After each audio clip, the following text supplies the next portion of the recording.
The lesson. Oh yeah. I guess on the topic of the, Aussie versus American accent when dudes are rapping, I mean, what you're talking about is something that happened in the early 90s with just, say one word.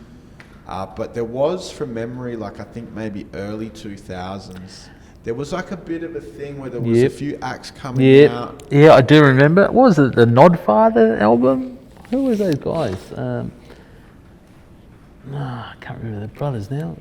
But yeah, they were starting to do a lot of accents were coming out. And, I'll be straight, I'm sure that Tram and Prowler and all the brothers and all that would be like, yeah, that's whack. And I was the same, that's whack, you can't be doing that, But, and I was kind of like bewildered. I was like, wow, and it's getting mad respect and mad love in Melbourne in these tracks and these albums. And I think DJ Flagrant did some production for people, and it was all these rappers were now just rapping, with this accent thing going on, and I was like, wow, couldn't do that back when I was doing records, just couldn't do that. But it's accepted now, and I guess mainstream's made it okay. I mean, I guess a lot of people argue that, you see pop singers singing American accents sometimes, and that's all right. And I guess it crossed over to that, I don't know. But it's kind of bewildered me when that happened. I was like, wow. I mean, don't get me wrong, it sounded great. It does sound great. I'm not going to lie. It does sound great with the production. It sounds, from over there.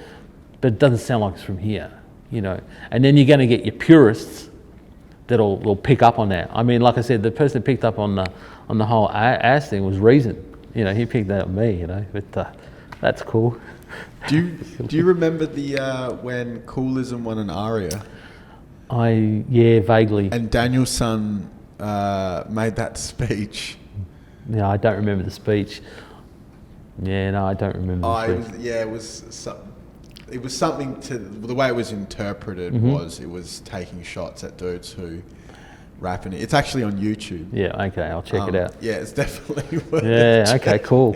But yeah, no, but that's the thing, if you start talking to people in their 30s, late 30s and 40s, they'll say the same thing, like, wow, man, it's acceptable, how's that? That's not Australian, but apparently it's Australian, so. Yeah, and I feel like now, I mean, people still, a lot of the newer guys, they'll still rap with the Australian accent, but it has a bit of a slight US twang to it, whatever you want to call it. Yeah. And I think it's to try to sort of make it a little bit more listener friendly to people outside of just and maybe also to more flow to the music, maybe, possibility. I mean, look, when I used to produce years ago, I'll be truthful, 8 times out of 10, I really didn't listen to the MC when I was producing for him.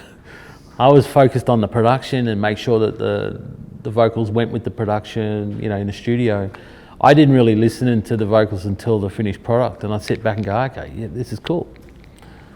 That's just from my producer point of view, so that's how I did beats. The lesson.